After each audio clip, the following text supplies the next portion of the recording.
Yes, Kickers. Thank you very much, Pulse. I think my tie's better than yours. I am joined by Kickers, 2-0 on the day, 4-0 on the week. Let's start by saying congratulations. Let's talk about what going undefeated in the first week means to you, knowing that you've had these roster changes coming to Summer Split.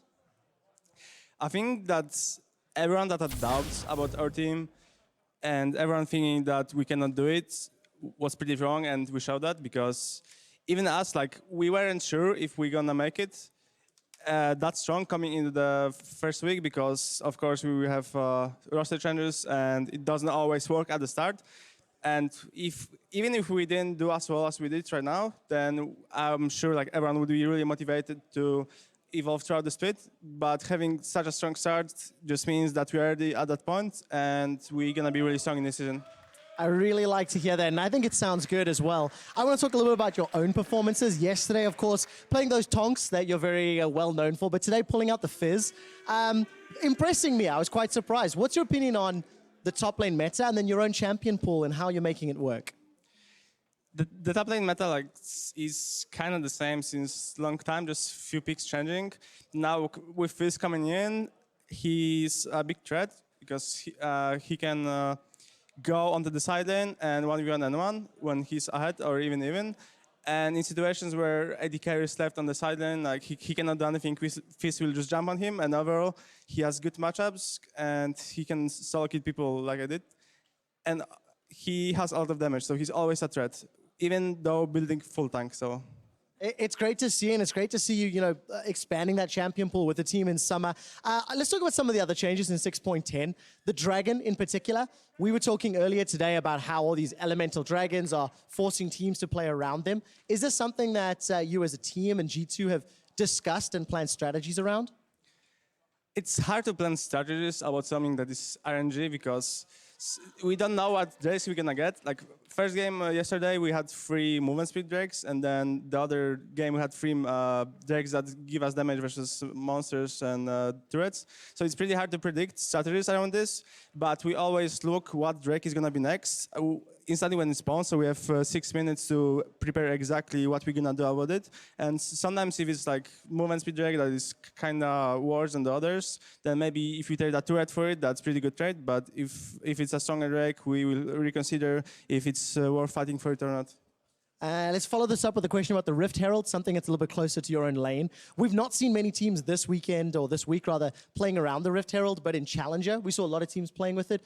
Is that something that is also dependent on the team or a team composition, or why are we seeing these differences with the Herald? I think Rift Herald is just win more type of scenario, because if you are even or behind, you don't really have much window to go for it. Like you need pressure on both mid lane and top lane to face it because it's really tanky. But when you get it, it's really strong. If you get it on the speed push like Echo or Fizz, he gets a huge lead over the other top laner and he can pressure even harder. But yet again, it just win more type of scenario. The win more button, I like that. One last question before we go back. We talked a lot about the game and the meta. How is the team dynamic? Because I know that Mithy is a fairly vocal guy that's inside the game and has been lauded as one of the best shot callers when it comes to the Rift. Is this a dynamic that you and Perks and Trick have had to learn to adjust to, or did it just sort of work? I mean, it's great having Mithy and Sven as well, because they both communicate a lot and more than our previous bot lane. And even though like everyone in the team is talking, so it's not like one person is shot calling, like Mithy saying everything, but it's really great that sometimes we provide him information, then he will make a call and stuff like this, so it's really great. Well, it definitely seems to be working out. 4-0 in the first week of the Summer Split. Congratulations once again. We're going to head back up to Pulse and Stress to announce the player of the game.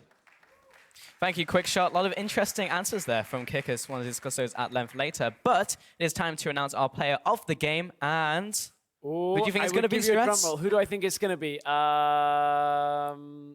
It's Trick. Yeah.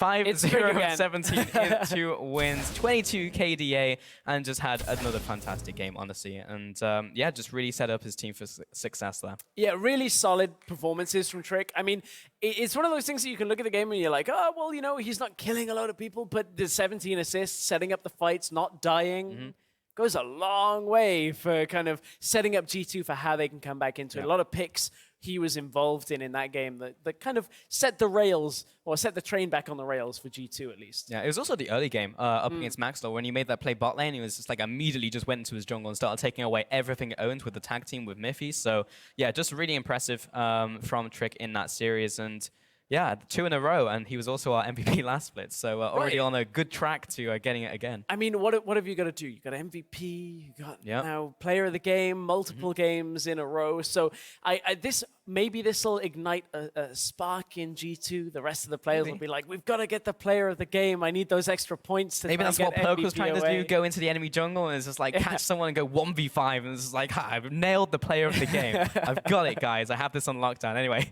it's time for a quick break. But when we return, H2K takes to the stage against Schalke. So there's more EU LCS right after this on Stream 1. Let's see if G2 can make that the G2-0, or Giants can pull this back and try and make it the draw. Boston's going to flash forwards, look for this dredge line to land, now follows up onto Miffy. This could be a good setup for a first blood here, and he's almost certainly going to die. Go, go, she's dead. We can ash, No flash. Chasing. We can inhibit. Folks in the same boat. Knight will go down. Both mid laners exchange. Sunstar getting taken out there by Trick, and Hudson will receive the same fate. Double kill coming out there from Sven. G2 2-0 on the day over Giants.